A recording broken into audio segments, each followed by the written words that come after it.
Welcome to UberCube, the place where Stu talks about all things stew, but with refreshments.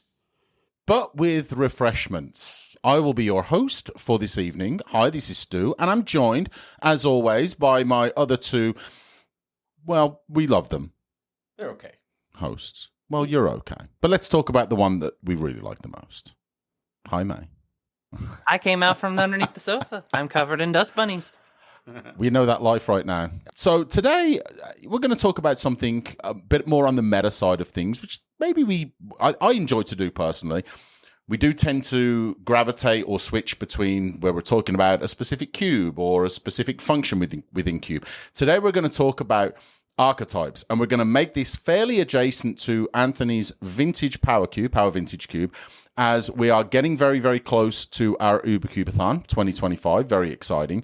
And we figured this would be just a relaxed, short episode, just to where we can talk about some of the individual elements of basically the three main archetypes, how they're kind of supported. And again, we're going to be adjacent to Anthony's cube and have some considerations for other cubes as well. Right? Yeah. Sound good? I would play that. Nice and simple? Before we go Easy further, peasy, though, loosey talk goosey. about what May is having to drink. Let's talk about May's drink tonight, May. What you got? We're just going to call it the May drink. I think y'all are far too excited for nothing. Unfortunately, I came in a little late today, so all I have is water. Keeping it simple, keeping it healthy. Mature. Keeping it I'm mature. having a Tito's and Verner's. Ooh, very nice. I am, after listening to the replays on some of our previous episodes, I've decided that today would be a good idea. I'm having a Sweetwater Easy IPA. Nice and easy. Nice and chill. Yeah, I need things to be. All right, let's sort of to set the stage on this. So I had my little notepad out, as I tend to do when I'm writing notes about work or personal or about cube or whatever. And I was making considerations for my own cube. And I'm going to say cube rather than cubes. One of them isn't really going to apply here because one of the components of this, specifically combo, is just not going to exist in that cube. It's a very low power, very mid-rangey / creature-y kind of environment, which actually both are, but I just don't feel like combo is ever going to exist healthily in that environment. So then I started looking at the Diablo cube, which we're going to cover next week. And I figured, let me just put together some notes on what me, as both a potential curator or a noob curator or a new curator, how I would consider each of these archetypes, what I would consider to be the essentials or the foundations of those archetypes, and how can I build that into my cube. So I started this off, and I'm going to go be very transparent with our listeners. This is on a notepad file that Anthony and I are looking at, and I just pasted the text into our Discord chat. So May's just like, what the hell are we looking at here? So this isn't going to be our traditional show notes. You appreciate Anthony's outlines. It will. This isn't going to be our, PDF that's all pretty with all the formatting and card pictures like Anthony does. All right, so I'm going to start out with you, May. Let's first of all look at, and again, the three sort of foundational, and go pre-game a little bit. I left control out of this list very specifically, not because I necessarily think it's not viable. I just generally have not looked at control as something I want to actively support as a specific archetype. I kind of feel like control is something that I want to be almost a supporting sub-archetype. That's not a rule that I want to push on any other cubes. It's just how I've looked at it with the cubes that I'm curating. While you're making eye contact with me, the person who loves control decks. I love control decks too. I'm a control lover. But so much that you didn't put it on the list. Well, control has changed for me a lot during the years, okay? As much as I've loved in the past being the play an island, pass the turn, play an island, pass the turn. And in fact, the last time I played Magic, I played with our good friend Kevin, and that's basically how all of our matches went. But I generally tend to not play that style much anymore. I tend to find that there's so much more to do, more impact things to do in the early turns, that just playing Island Go for 3-4 turns and then trying to resolve a Jace the Mind Sculptor, it's not quite as elegant or as exciting as maybe it used to be. That's what I'll say, right? Love it or hate it, that's just the way that I feel. So I'm going to start out with you, May. Combo, aggro, mid-range. Again, I picked those as just kind of foundational archetypes, and I put some notes together as far as those foundational pieces, right? I've put those in front of you, and I'm going to just very, very quickly for the combo, I'm going to read these out, and I would like your opinion and how you potentially have looked at this with combos that you've put together in your cube, right? So I've sort of labeled it as a fragile way to potentially win games, right? You don't have the aggressiveness of an aggro. You don't maybe have some of the redundancy or flexibility that you do with a mid-range package, but it's something that can be extremely explosive and kind of win out of nowhere. Does at sometimes rely on some mana acceleration and maybe some tutoring. Really, really helps to obviously have some way to protect your combos. Also, again, tutors or counter magic, ways to protect and also tutor, get those card pieces in your hand. Maybe even sweepers. I know that's more of a mid-range thing, but hey, if you're playing Island Go because you're waiting to play your combo, it's nice to have those kind of effects as well that can get rid of those disgraceful aggro decks that are just looking to run you over in the first few turns. And then some redundancy. So just looking at this list, and May, I'll start with you, and Anthony, I'll get your opinion next. How does this speak to you as far as what you're looking to put together for combo archetypes within the cubes that you've put together? Sure. In the cube that I've put together, not just the fake cube, there's a fine line to kind of cross when it comes to combo, because the problem is that during the draft, then you constantly have the question of the drafter of, if I draft this, am I going to see the other combo cards? Am I going to be ending up with just a dead card in my pool? Am I losing an opportunity cost by having to take these combo pieces? And that's a real consideration when you're actually drafting the cube. So, in my opinion, I tend to lean more into the accidental combo, where it's like, hey, these are pieces that just happen to be good cards regardless, that happen to be a combo piece. So in the fake cube, since it's lower powered, significantly lower powered than Anthony's vintage cube, right? It's not that unreasonable to say Grumgully is a real card in there. It's not unreasonable to say Murderous Redcap's a real card in there. But then put them together and suddenly you have a real deck. You have a real scary thing happening. And anybody can pick those two cards and feel fine. And that's why a combo kind of works in there. When it occasionally comes together, it's more of a highlight. It's more of a special notice, a special moment, whatnot. The density's not super great there. Sure, I have a few other persist creatures. I have notably another Gruul persist creature also in the fake cubes to complement Grumgully. But the amount of sacrifice outlets, there's only maybe 3 of them, right? And only one of them is a true sack outlet. So for a majority of the time, I very intently made it so that way all these pieces feel fine enough to play on their own. But whether or not it comes together, that becomes the highlight. That becomes the highlight of the draft. That becomes the highlight of the night. And it's more of the outlier rather than the rule. Versus when I feel when we look into a vintage cube, for example, and we look at things like Kiki Jiki, I don't know if you have Splinter Twin or whatnot, it's very easy to put in redundancies for those. It's very easy to make that as a sort of play pattern. And it's very easy to throw in things like tutors and make it actually consistent in a real deck. But there's still that innate risk that comes with it of when you draft it, are these going to be dead cards? And something like Kiki Jiki or Splinter Twin, you can still use those to get general value pieces, even if you don't get the whole combo together. But something like a Pestermite, which not saying that that's in your environment, but it is. Something like a Pestermite would feel really, really bad to get stuck with. I actually quite like Pestermite. I think it has value of itself. I mean, I love Pestermite. I run it in my fake cube. But I don't have any Kiki combos in the fake cube. Well, understandably. I love that you mentioned Gruul, that's the first thing that comes to your mind with a combo, right? So obviously the first thing that sticks out with the cards that you mentioned is we're not talking about necessarily, right, something that has to go infinite. Potentially can go infinite, but it doesn't have to go infinite necessarily for it to be considered a combo. Also, with that sort of ways to protect, right? For me, I'm always looking at, if I'm going to build a combo deck, I really like, and I would try to implement this as much as I could within the construction of the cube. I want to be able to provide players with ways to be able to protect their cube. Maybe that's a little more difficult in Gruul than it would be if you're in Grixis, or, any color that includes blue really is kind of what it comes down to, because then it makes it much easier to include counter magic. I've been waiting. I've been dying here. So going back to this original thing. So I've let all this go. I've allowed them to cook. So just kind of go back over this list. We've got combo, we've got aggro, we've got mid-range. And we had, again, the pregame conversations. Dude's like, well, I don't think anybody plays Chase the Mind Sculptor anymore, or Big Teferi, or whatever. And I'm like, well, contextually speaking, in fact, they do. In fact, I actually have it in my environment.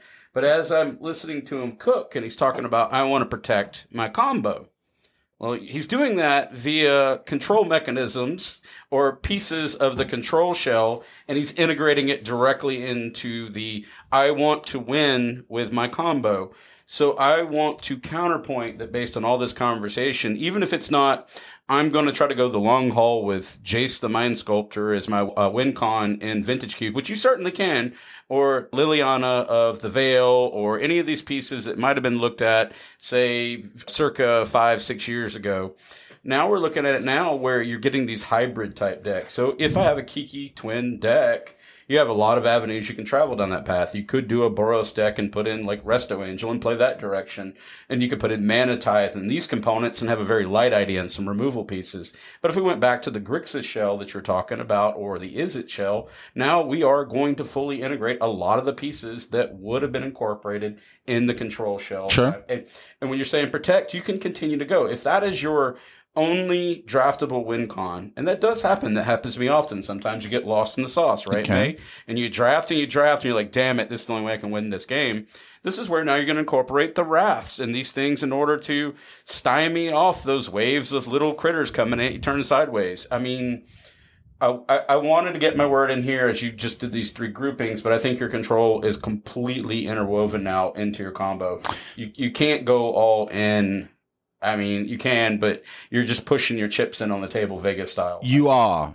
And I just did that. It didn't fare very well. It didn't fare very well. But to be fair, also, we had only a small number of players, right? We were only drafting 4 or 5 people in the Vintage Cube, which means that if you ever have 2 players fighting for an archetype, or you even have 2 players fighting for a color, that can be problematic. Yep. And let's face it, there was some good cards that I picked up. The combo deck that I ended up drafting, I only ended up really going in that direction at the start of pack 3 because I incidentally got myself a Worldspine Worm, and I thought, well, if I get Flash, okay, sure, I'll pick up I'll see if I can build around it.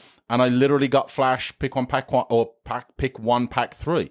So, and, like I said, our good friend Kevin we were kind of battling each other with all of the other good cards. He had a lot of the blue interactive cards. He built a very good High Tide deck.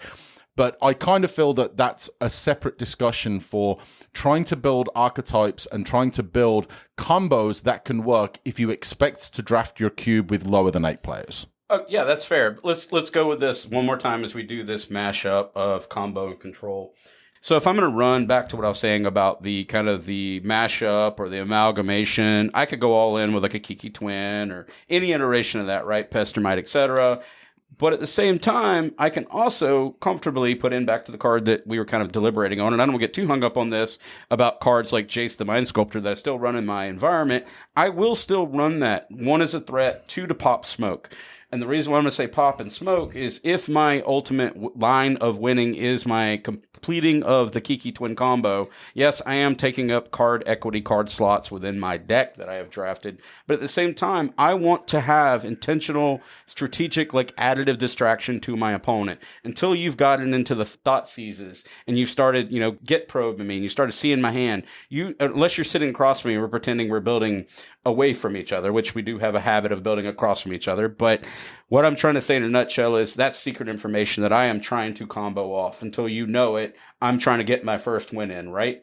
I will put a Jace in there as popping smoke or an alternate win con, very comfortably mashing in the idea of a control mechanism. I'm off my soapbox, but I do believe that these two live harmoniously together. They're not standalone. It gets really weird when we try to silo, I'm playing a combo deck, and I know we do that a lot, and then you try to silo, I'm playing a control deck. When really you're kind of just playing both, and you can declare whatever your win con is the reason why you won. Don't disagree. I do like Jace the Mind Sculptor. We kind of pre-gamed a little bit about that card. I just have kind of lost a little bit of the love for it specifically as a control deck win con. That was really the only point that I was making. I don't think the 4 and 5 Planeswalkers, 4 and 5 mana Planeswalker, they don't quite have that luster and that power level that they did years ago. I bought a Coke this week while I was in Houston that had Jace on it. So I just came out the gate wanting to defend Jace. The minute you did that, I brought it. So what I'm asking you to do now is switch gears. We've kind of covered this grouping. What else you got on your notepad? All right. So next up is going to be aggro. This is kind of the tried and tested way to, as I have heard from many cube curators, kind of define the speed of your cube, kind of keep other archetypes in check, not just allow players of the mid-range and maybe even the combo and probably the control as well, enjoyers to just kind of run away with things. And this was a bit of a summary that I got from talking with various aggro players and aggro providers in their cubes, right? So it was, first of all, enough, and I'm going to put a asterisk there, 1-drop creatures. Our good friend Sam, we talked about this a few weeks ago, and he said that he'd looked into this, and he said you need at least 20 1-drop creatures within the colors with which you want to support aggro in order for aggro to really be viable. You have to get creatures out quickly. You have to get them turning sideways. You have to get them pressuring your opponent's life total. 2 mana creatures, kind of same way. You've got to have something that's attached to them, be it haste, be it prowess, be it some way that they boost other creatures in the form of lords, or some kind of effect that's giving you the ability to again pressure that life total much quicker. Burn is another one. Obviously, aggro doesn't necessarily have to be creatures, but if you want burn as an aggro package to be something that can compete with your other archetypes, then it needs to be fast. So you need potentially, does that mean you need your lightning bolts and your lightning strikes or fire bolts or whatever? Maybe. Obviously, it's very cube dependent, but that's also, something that will definitely need to be considered when you're building that aggro package. Do you consider something like 4th Earlingus as an aggressive card? Absolutely. You don't even have to play that and put any creatures out. You could play turn 1 Goblin Guide or Ragavan, and then turn 2.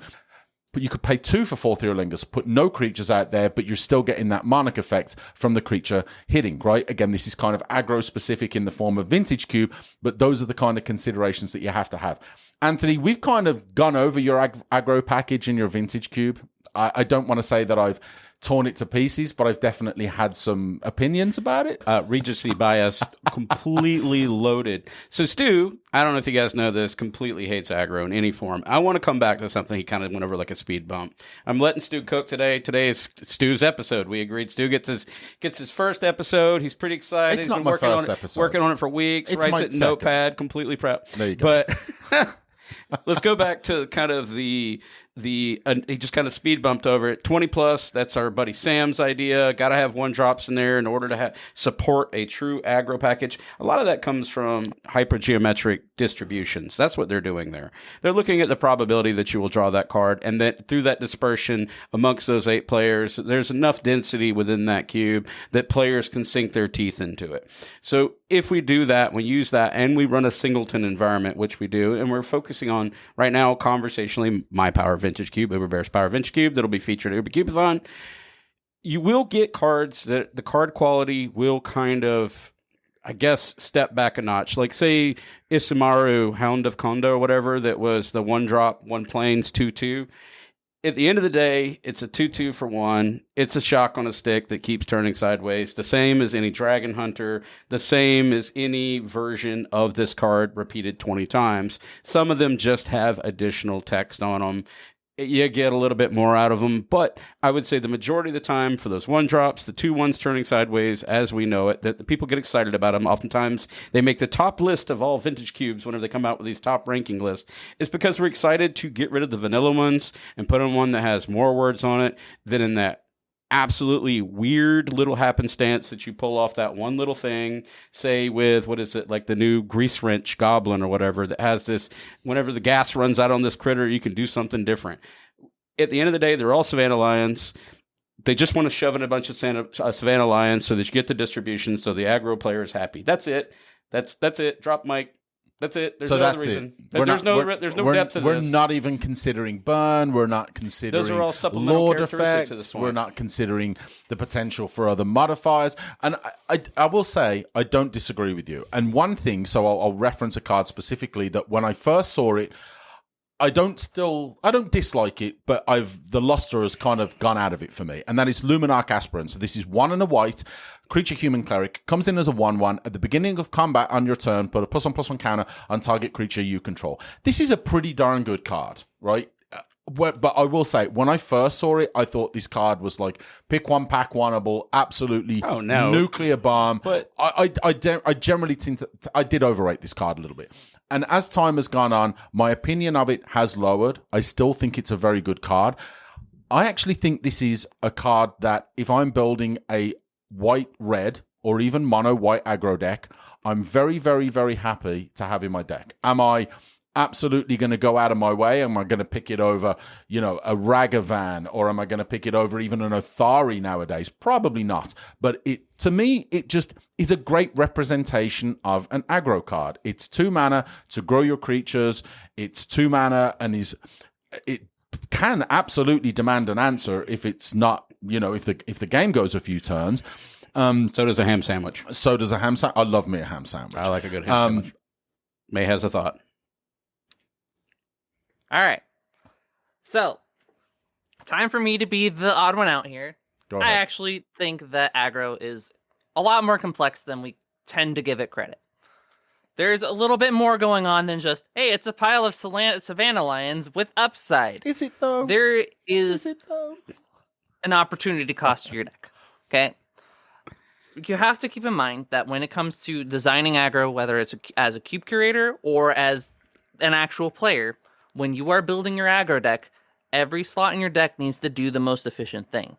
And the problem is that if you just have, let's say that some of the classic Ishimaru, that one hound that's a vanilla 2/2 that doesn't do a lot nowadays, if you still ran that into your vintage environment, what are you doing, right? Because a vanilla 2/2 for 1 doesn't do enough nowadays. There's so much extra text that's on top of things. Yeah, I'm going to counterpoint. Do more words make cards better? Yes. I don't think I agree with that. Yes. They do. The reason that it matters is that as everybody else's game plans have gotten better, more mid-rangey, more better at having like a control finisher, better at doing the things that these decks are wanting to do later in the game, aggro needs to be able to put more pressure on, which is why we see cards like Thalia, like the classic Thalia, that is a stacks piece, an aggressive creature at the same time, be an evergreen card even to this day, because not only is it a creature that turns sideways, it is also a creature that slows your opponent down, gives you enough time to keep the beat down on. The reason that, say, Grease Wrench Goblin is way better than Jackal Pup by a landslide is that it doesn't matter that it's just a 2/1. Later in the game, when you are digging for gas, that is a potential outlet that turns your stupid lands that you drawn into real potential cards while also scaling itself up. The reason that these cards matter is that you need them to be able to keep up with the other packages. For example, let's say best top-end card in your vintage cube. I don't know if it's like the best for aggro. This is just the hypothetical. Gut. True Soul Zealot. Probably one of the best aggressive cards of all time, if we're being frank. Because this is a 3-mana drop that can immediately make a 4/1 with Menace, and then each sequential turn increase that clock. And it turns all of your stupid little things that no longer are relevant into evasive threats that are tapped and attacking. And that is what it takes for an aggro piece to become a finisher rather than just an aggro piece. And while it's easy to dismiss a lot of these, let's say, generic aggro pieces, let's take Luminarch Aspirant as an example, right? This effect is not very excitable on face value, but it makes your board scale. Even though it's not doing like 3 different lines of text all doing super relevant things that are only tangentially related, it doesn't need to. The thing that it is doing is very precise, it is very focused, and that is the heart and soul of aggro. Aggro is supposed to be precise, focused, and targeted. I don't want to chain us off too much, but I'm going to go ahead and say Luminarch Aspirate also slides ever so nicely into a nice Selesnya mid-range deck, which I did last week. Congratulations. It just does. Worked It out just nicely. does. Moving those little marbles around and turning them over just kind of does work. Yeah, very All right, nice. you got another card you want to talk about before we kind of tie off this aggro portion here? No, this is your baby. We're going to argue over it. Do you want me to talk about this in particular? She said Gut's the greatest. I think there's a dispute. I think there's a nice title fight. There's So this is probably your a better card. one. This That is- was this is just a your card. This card's hypothetical. bonkers. Okay, so I'm not going to disagree. This kind of goes to show what an embarrassment of riches that Red has had in recent times when it comes to 3-drops, right? So this is Broadside Bombardiers, 2 in a red, Menace Haste, and has Boast. You can sacrifice another creature or artifact, and Broadside Bombardiers deals damage equal to 2+ the sacrificed permanent's mana value to any target. Activate only if this creature attack this turn and only once each turn. So You 2/2. got killed by this the other day whenever when a Fury popped out. I did. While Fury's resolving, this pitched Fury at you and just totally killed you. It Yeah, was pretty sure nuts. did. Yeah. Yeah. I was so excited about that. Yeah, love that for me. Love that for me. I brought it up 7 for a reason. I damage knew to the it was face. going to happen. I knew it was going to happen. Lovely, But- lovely. So what we're kind of talking about here to kind of tie this off is, everybody's got a lot of opinions on what aggro is. We kind of did that. I'm really going to go with the source point is a 2-1 for 1, but I'm going to get a lot of pushback for that. And they're all the same, and it's all about critical mass, critical density. Basically a bunch of fire ants is what you're looking at. I mean, it's fire ants. I mean, that's what they are. They're coming at you sideways to deal with you. You're Now, winning however- via quantitative value rather than Yeah, it's- qualitative value. it's Instead exactly of what trying it to is. work into one big high quality card, you're working with a bunch of like a high quality of high pressure cards early in the game. Yeah, and I want to say to Sam's point, right? His point was that you need to have a very large density of these 1-drop creatures that can swing and do damage, right? That's become a little bit more complicated in the years of 2020s, and I'll say that rather than just 2025 Magic, where you've got 1 and 2 mana creatures that are able to do more than just be aggro threats, right? Ragavan is a great card. It's also a card that creates treasures. So it's not just a card that you want to choose to be aggressive. It's a card that you can also use to create treasures, which has fixing, which can be impactful to tops of libraries, stuff like that, right? Which I think is an interesting point because it kind of loops you back when you were talking about combo and you were saying there was no control, Exactly. but then when you find out you talk about it, they're really just kind of a mashup anyway. So if you're talking about Ragavan, yes, it's an aggro piece, but it also progresses the person who's doing the tempo plays or control mechanisms or mid-range by getting those treasures. It's pushing the game forward. It's interesting how these cards don't have these kind of 1, 2, 3 paper rock scissors identities. It's hard to Not just anymore. silo them as much as we used to be able to silo them. That's kind of what I'm saying. Because they do too much now. They I do want to too say, much. do they do too much or do they do... I that. think that's correct. They do too much. And I actually wanted to tie this off, right, as we move, because I think this is going to be a great sort of segue into the next one, right? Which is, in my opinion, one of the greatest aggressive cards that's been printed in recent times. I'm highlighting it right now. I'm looking at Psychotog? Psychotog, exactly. You remember when Dr. Teeth you was love it's me still some Psych- amazing. But this is Psychic Frog, blue and a black, creature frog. Whenever Psychic Frog deals combat damage to a player, Psychotoga frog. Psychotoga Frog, to a player or planeswalker, draw a card, and then you can discard a card to put a +1 counter on Psychic Frog, and then exile 3 cards from your graveyard. Psychic Frog gains flying until end of turn. So, Anthony, to answer your question, does more lines of text make a card good? Yes. Okay, let me because ask you here a is question, a though. 2-drop If you're going to put that is this a in 1/2. Where are you putting this in a silo? Where does this go? Or does it go everywhere? You said it was very It goes aggressive. everywhere. You said it was aggressive. It's aggressive. It fills your graveyard for your mana. It fills your reanimator back, graveyard. which is your kind of your combo. Exactly. So let's move this into exactly. You've now got the ability to remove cards from your graveyard, put cards in your graveyard, get a big creature, draw cards. Right? Those are all things that I don't know. Do you like to draw cards and just have a creature that grows when you just pitch cards that you don't need out of your hand? No. No. Oh, all right. Well, I guess that's just me. Dr. Teeth, baby. So let's move over finally mid-range. Right? And I kept this very short and sweet, just like you, Anthony. I know. Mid-range card advantage, right? So the ability to be able to gain cards with things like Psychic Frog, right? I don't know whether you want to call that a mid-range card. It doesn't matter. I wouldn't call it necessarily a mid-range card. I wouldn't. I'm just going to be transparent there. I wouldn't. But I think having the ability to 2-for-1 and gain any kind of incremental card advantage, board advantage is important for a mid-range strategy, right? So, and the classic one that I bring for something like this is maybe Kolagan's command. You can destroy an artifact and do 2 damage or bring a creature back, right? Nice little 3 mana spell, does 2 things, can be very impactful. Right, I love me some. Is that exclusively mid range, or you just take like a control card and throw it back? I think Kolagan's command is a bit of a poster child for a mid range strategy. Because it's Jund, and you're throwing it in Jund.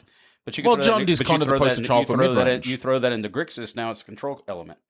I mean, you could. That's what you're doing.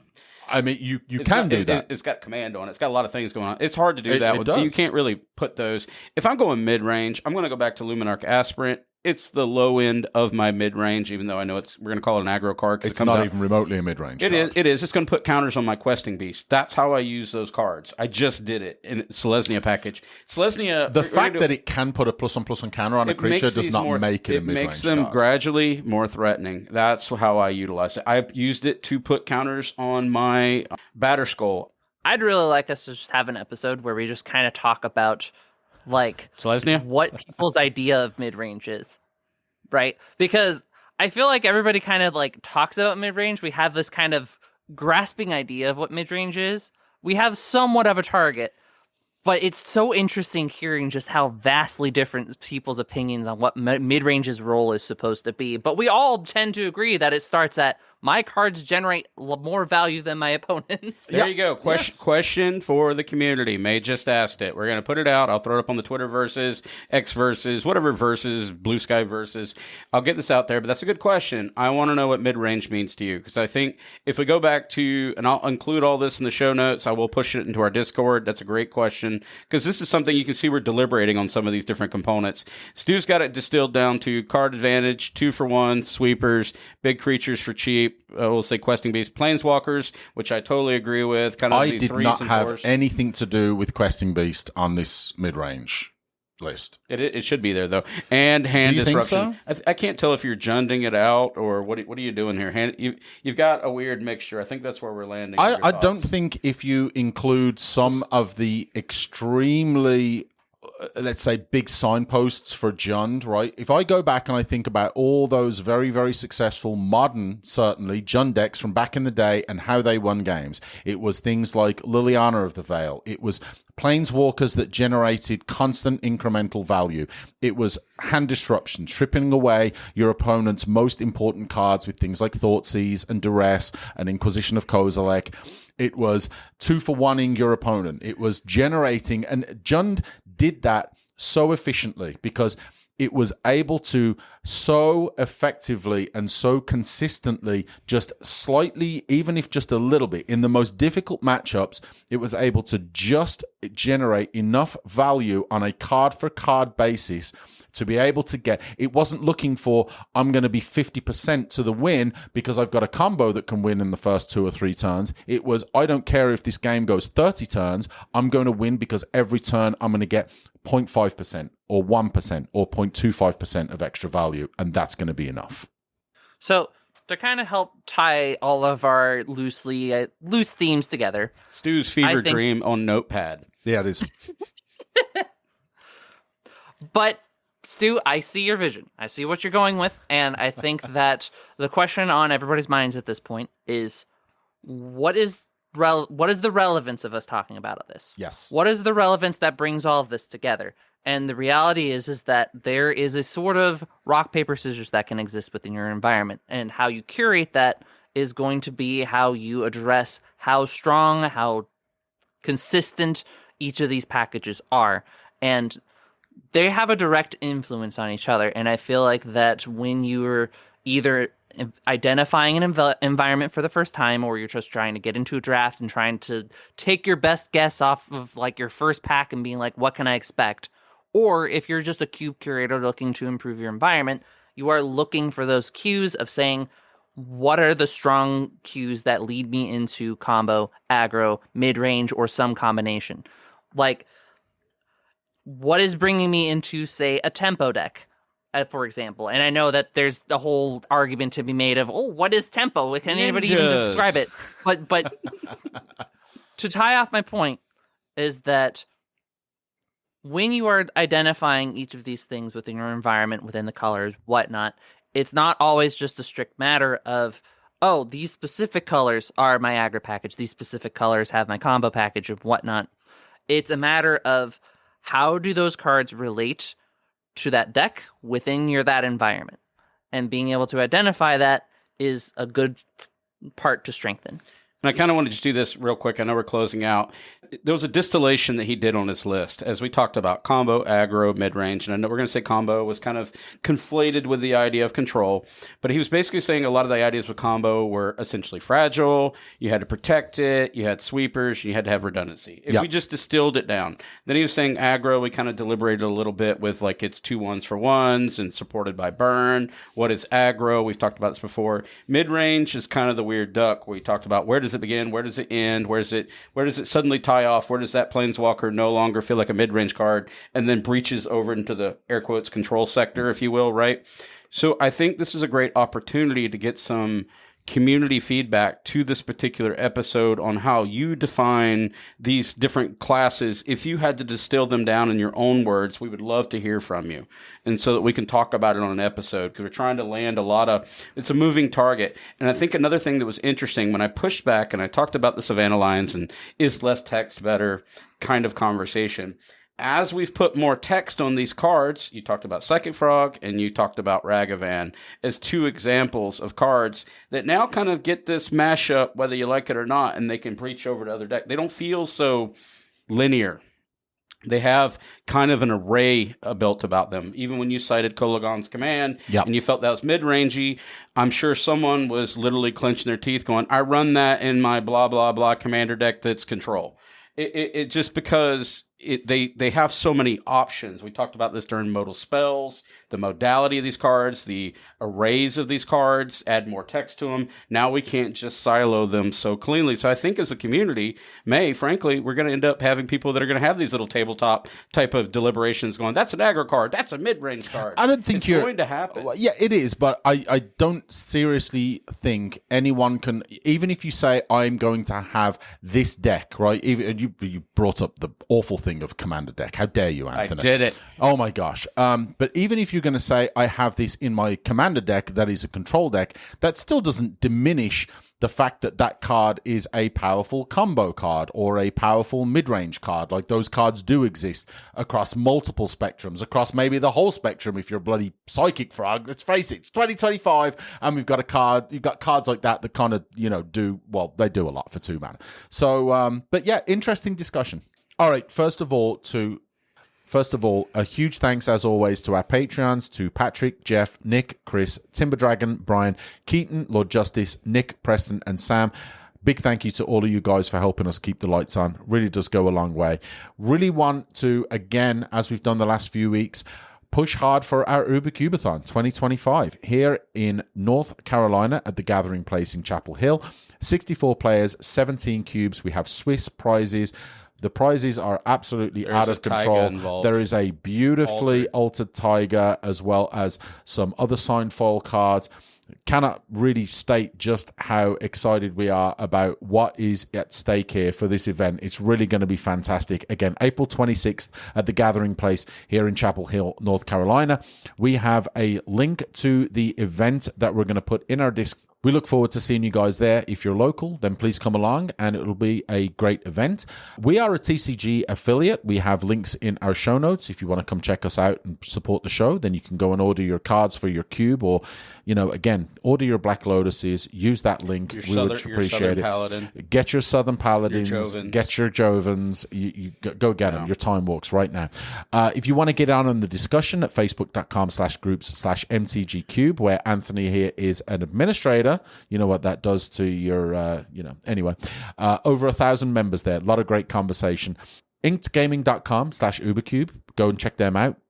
playmats, dice bags, mouse pads, all kinds of custom and large volume products available. You can find us at Twitter at UberCubeMTGPod or at Bluesky, UberCubeMTGPodcast.bsky.social. You can also reach us via email if you've got a longer question or comment, or if you'd just like to reach out to us about the show. We are UberCubeMTGPodcast@gmail.com. As always, find us on our Discord, and again to our Patreons at patreon.com/UberCube. A big thanks to all of you. We love you. And other than that, we're going to say the thing that we always say here at UberCube is Happy Happy cubing. Stay a while and listen.